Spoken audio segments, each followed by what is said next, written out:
Are you tired of the same old recipes, ready to try something new and exciting? Well, get ready because today we're going to reveal a recipe that will blow your taste buds away. Introducing homemade Irish nachos. You may be thinking, nachos? Irish? How does that work? Well, let me tell you, it's a match made in culinary heaven. We're taking the classic nachos to a whole new level with this unique Irish twist. First record of this was at the Arlington, Texas bar named J. Gilligan's. Now we have had 40 years perfected. In a moment, I will share 3 secrets I learned to make these amazing as well as tricks to make it easier than I do in this show.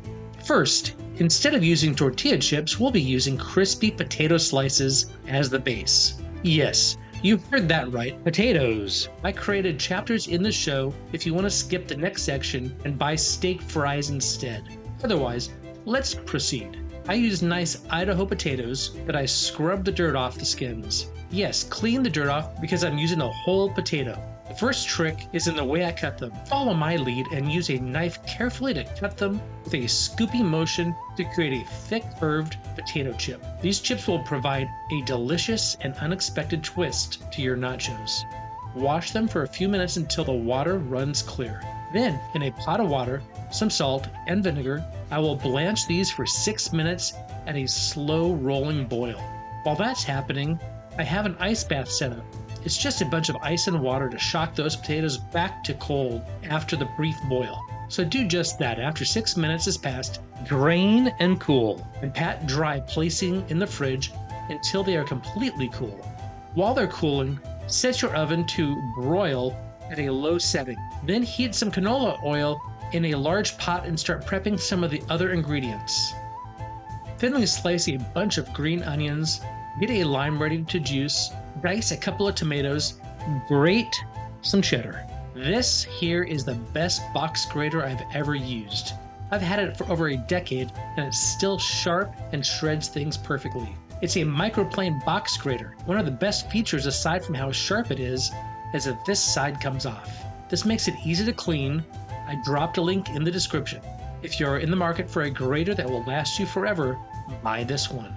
Now, in a blender, add 120 milliliters or a half cup of green onions, the juice from 1 lime, and puree it. Add 240 milliliters or a cup of Tillamook sour cream to a bowl and whisk that with the lime puree until it's blended well. Next, remove the potatoes from the refrigerator. Once the oil has reached 204 Celsius or 400 degrees Fahrenheit, slowly add the cool, dried potato wedges until they are golden brown and crispy. Drain and season with salt and pepper. On a cooking tray, spread them out in one layer with few spaces showing between the potato wedges. You'll see why in just a second.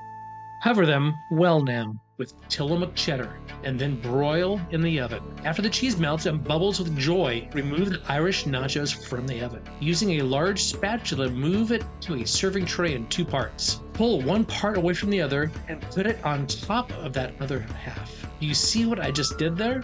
Next, we'll layer on some mouth-watering toppings.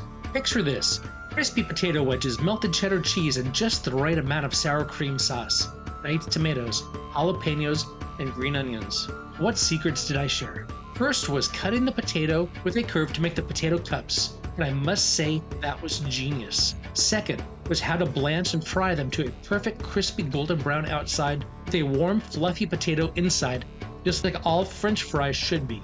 Third was combining the lime and green onion in the sour cream sauce. And here's a bonus tip. Don't forget to serve these Irish nachos topped with your favorite meat, adding a zing to the already incredible dish. While bacon might be your natural thought, I chose to add blackened cod. What do you think? I think a fork is necessary to sample this dish. The sour cream sauce has a hint of lime and green onion. It blends beautifully with the crispy potato coins, melted cheddar, fresh tomatoes, and green onions. It is delicious. So why settle for ordinary when you can have extraordinary? Surprise your family and friends at your next gathering with this unexpected and incredibly delicious recipe nobody saw coming. Homemade Irish nachos, the ultimate twist on classic nachos. Thank you for watching our video. If you enjoyed this recipe, be sure to subscribe to the channel for more exciting and unique dishes from around the world. Happy cooking!